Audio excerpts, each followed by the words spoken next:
சிறுகடிக்க ஆசை சீரியல்ல அடுத்து வர எபிசோட்ல என்ன மாதிரியான ட்விஸ்ட் எல்லாம் இருக்க போகுதுங்கிறத இந்த வீடியோவில் பார்க்கலாம்.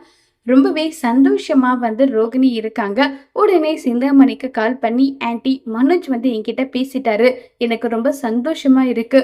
நான் பணத்துக்காக கஷ்டப்பட்டதை விட மனோஜ் என்கிட்ட பேசினதுக்கு எனக்கு அவ்வளோ சந்தோஷமா இருக்கு. நீங்க ஒவ்வொரு விஷயமும் என்னுடைய நல்லதுக்காக செய்றீங்கல்ல, அதுக்கு உங்களுக்கு எப்படி நன்றி சொல்றதுன்னே தெரியலன்னு சொல்லிட்டுலாம் இருக்காங்க. இங்க பாரு ரோகிணி, நீ பணம் கொடுத்ததுனால மட்டும் அந்த ஃபைனான்சியர் கேஸை வாபஸ் வாங்கல. மீனாவால தான் ஃபைனான்சியர் கேஸை வாபஸ் வாங்கினாங்க. இந்த விஷயம் தெரிஞ்சா எல்லாரும் மீனாவை தலையில தூக்கி வச்சு கொண்டாடுவாங்க. உன்னை காலில் தூக்கி போட்டு மிதிக்கிற மாதிரி மிதிப்பாங்க. ஃபைனான்சியர் கிட்ட நான் ரொம்பவே ரிக்வஸ்ட் பண்ணி கேட்டேன், தயவு செஞ்சு இதுக்கு மேலே இப்படி ஒரு விஷயத்த நீங்க பண்ணாதீங்கன்னு சொல்லி நான் தான் ரொம்பவே ரிக்வஸ்ட் பண்ணி கேட்டேன் தெரியுமா, நல்லா சொல்லிட்டு இருக்காங்க. இதை கேட்ட உடனே நிஜமாவா ஆன்ட்டி, எனக்காக நீங்க செஞ்சீங்களா? ஆமா, உனக்காக தான் நான் இதை செஞ்சேன்னு சொன்னதும் இதை கேட்டு ரொம்பவே சந்தோஷப்படுறாங்க. யாருன்னு பார்த்தீங்கன்னா நம்ம ரோகிணி. எனக்காக என் அம்மா செய்யக்கூடாத வேலையெல்லாம் கூட எனக்காக நீங்க செய்றீங்க ஆன்ட்டி. இதை நினைக்கும் போது எனக்கு அப்படி சந்தோஷமா இருக்கு, சொல்றதுக்கு எனக்கு வார்த்தை இல்லை. அந்த அளவுக்கு நான் சந்தோஷப்படுறேன். எனக்கு நம்பிக்கை வந்துருச்சு.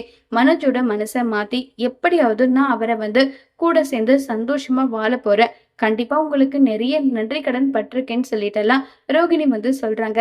சரி, உன் புருஷனை உன்கிட்ட ஒப்படைக்கிறதுக்காக ஏகப்பட்ட பிளான் எல்லாமே பண்ணி உனக்காக நான் செஞ்சிருக்கேன். உனக்கு எப்பெல்லாம் பணம் தேவைப்படுதுன்னு சொல்றதோ அப்ப எல்லாமே உனக்காக பணம் கொடுத்துருக்கேன். எனக்காக ஒரே ஒரு உதவி நீ பண்ண முடியுமான்னு சொல்லி கேக்குறாங்க. என்ன ஆன்ட்டி சொல்றீங்க, உதவின்னு வேற கேள்வி கேக்குறீங்க? உங்களுக்காக நான் என்னனாலும் செய்வேன், என்ன செய்யணும்னு சொல்லுன்றாங்க. இதெல்லாம் போன்ல பேச வேண்டிய விஷயம் இல்ல, நான் நேர்ல வீட்டுக்கே வரேன்றாங்க. சரிங்க ஆன்ட்டி வாங்கன்னு சொல்லிட்டு ரோகிணி போனை கட் பண்றாங்க. இப்ப வீட்டு பத்திரத்தை எடுத்துட்டு வந்துடுறாங்க. ஏன்னா ஏற்கனவே விஜயோட கையெழுத்தையும் வாங்கிட்டாங்க. அதே மாதிரி நம்ம அண்ணாமலையோட கையெழுத்தும் வாங்கிட்டாங்க. முத்து மீனாடோ கையெழுத்தும் அதுல இருக்கு. இப்ப மனோஜோட கையெழுத்தும் இருக்கு. ரோகிணியோட கையெழுத்து வாங்கணும். அதுக்கப்புறமா ரவி ஸ்ருதியோட கையெழுத்து வாங்கணும். இப்ப ரோகிணியோட கையெழுத்தை வீட்டு பத்திரத்துல வாங்கினா, அதுக்கப்புறம் ரவி ஸ்ருதியோட கையெழுத்து வாங்கிட்டா வீடு ஒட்டு மொத்தமும் விஜயாவோட பேர்ல இருந்து சிந்தாமணியோட பேருக்கு போயிடும். அதனாலதான் சிந்தாமணி இப்ப நம்ம ரோகிணி கிட்ட கையெழுத்து வாங்குறதுக்காக பேப்பர் டாக்குமெண்ட் எல்லாமே எடுத்துட்டு நேரா ரோகிணியை மீட் பண்ண போறாங்க.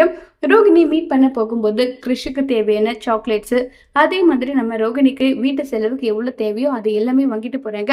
என்ன ஆன்ட்டி இவ்வளோ வாங்கிட்டு வந்திருக்கீங்க, எங்க வீட்டோட ஒட்டுமொத்த ஒரு மாசம் செலவையும் நீங்களே பார்த்துருக்கீங்கன்றாங்க. இதுல என்ன இருக்கு கண்ணு, நீ எனக்கு ஒரு பொண்ணு மாதிரி தானே, உனக்கு செய்யாம வேற யாருக்கு நான் போய் செய்ய போறேன்? நான் முக்கியமான விஷயமா வந்தேன், ஆனா எனக்கு நீ என்ன பதில் சொல்லுவியோன்றது தெரியல. ஆன்ட்டி என்ன கேள்வி கேக்குறீங்க, உங்களுக்காக நான் என்னனாலும் செய்வேன்றாங்க. எனக்கு உங்க குடும்பத்துல அந்த வீடு இருக்கே, அந்த வீடு எனக்கு ரொம்பவே பிடிச்சு போயிருக்கு. அந்த வீடு என் பேருக்கு மாத்தணும். உன்னுடைய மாமியாரை அந்த குடும்பத்துல இருக்கவங்கள வீட்டை விட்டு துரத்தணும். அதுக்காக இந்த வீடு என் பேர்ல மாறணும்னா நீ கையெழுத்து போடணும்ன்றாங்க. இதை கேட்டதுமே ரோகிணி ரொம்பவே ஷாக் ஆகுறாங்க. உடனே ரோகிணி சிந்தாமணி கிட்ட கேக்குறாங்க, அப்ப எனக்கு செஞ்ச உதவி எல்லாமே இந்த ரீசனுக்காக தான் செஞ்சீங்களா? வீட்டை கை மாத்தணுன்றதுக்காக தான் நீங்க இப்படி எல்லாம் பண்ணிட்டு இருக்கீங்களா? இது உங்ககிட்ட இருந்து நான் எதிர்பார்க்கல. ஏன் இப்படி பண்ணீங்கன்னு சொல்லிட்டு ரோகிணி கேக்குறாங்க. ஏன் கண்ணு, உனக்கு நான் உதவி தேவைப்பட்டதும் நீ என்கிட்ட அப்படி அழுது பொழும்புன. உனக்கு நான் உதவி செஞ்சேன், இப்ப எனக்கு உன்னுடைய உதவி தேவைப்படுதுன்னு சொன்னதும் உடனே அப்படியே நகரையே என்ன கண்ணு இதுன்னு சொல்லி கேக்குறாங்க. ஆன்ட்டி, எனக்கு அந்த குடும்பம் பிடிக்காதுதான். அந்த குடும்பத்துல இருக்கவங்க எல்லாருமே எனக்கு எதிராக இருக்காங்க. ஏன் என் கழுத்தை பிடிச்சி வீட்டை விட்டு கூட வெளியே தள்ளுனாங்க. அதுக்காக அந்த வீடு மேல எனக்கு இருக்கிற நம்பிக்கை பாசம் எப்படியும் விட்டு போகாது. நான் மனோஜ் கூட சேர்ந்து அந்த வீட்டுல 2 வருஷம் வாழ்ந்திருக்கேன். அந்த வீடை எப்படி ஆன்ட்டி உங்களுக்கு விட்டு கொடுக்க முடியும்?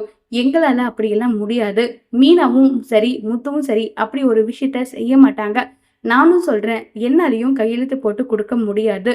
மனோஜி நானும் சேரணுன்றதுக்காக நீங்க எங்களுக்காக எவ்வளவோ விஷயம் செய்றீங்க. அதுக்கு கைமாறா என்னனாலும் நான் செய்வேன். ஆனா வீட்டை மாத்துறதுக்கு என்னாலலாம் கையெழுத்து போட முடியாது, நான் கையெழுத்து போடவும் மாட்டேன்னு சொல்லிட்டு ரொம்பவே கோவமா பேசிட்டு இருக்காங்க. இதை கேட்ட சிந்தாமணிக்கு பயங்கர டிசப்பாயின்மெண்ட் ஆயிடுது. ஏன்னா சிந்தாமணி முதல்ல கையெழுத்து ரோகிணி போட்டுருவா. ஏன்னா ரோகிணிக்கு நம்ம ஏகப்பட்ட விஷயம் பண்ணியிருக்கோம். கண்டிப்பா அவ வந்து கையெழுத்து போட்டுருவான்ற நம்பிக்கையில தான் சிந்தாமணி வந்திருப்பாங்க. ஆனா சிந்தாமணிக்கே ட்விஸ்ட் குடுக்குற விதமா நம்ம ரோகிணி செஞ்சத நினைச்சு சிந்தாமணி பயங்கர டிசப்பாயின்ட்மெண்ட் ஆயிடுறாங்க. இப்ப சிந்தாமணி ரோகிணிக்கு என்ன டார்ச்சர் குடுக்க போறாங்க, ரோகிணி என்ன செய்ய போறாங்கங்கிறத வரப்போற எபிசோட்ல வெயிட் பண்ணி பார்க்கலாம். Thank you.